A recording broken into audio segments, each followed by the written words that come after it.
Welcome to our channel. Today we how to subscribe with Angi for finding trusted home inspectors, beginner guide step by step clearly. First, open your preferred web browser on your computer or mobile device. In the search bar, type in Angi and press enter. Click on the official Angi website link that appears in the search results. Once the site loads, locate the Join Angi or Sign Up button, usually found in the top right corner. Click on the Join Angi or Sign Up button to start the subscription process. You will be prompted to enter your email address and create a password. Input your email address in the designated field. Next, choose a strong password that meets the security requirements. After entering your information, click on the Continue or Next button.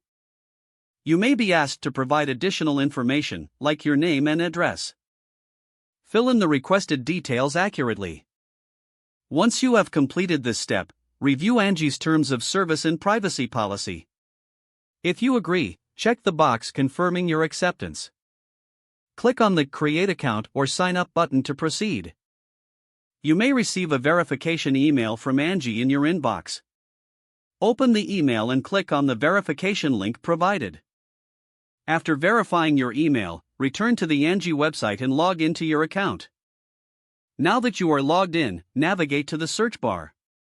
Type Home Inspectors in the search bar to find trusted professionals. Specify your location to get results relevant to your area. Browse through the list of home inspectors recommended by Angi.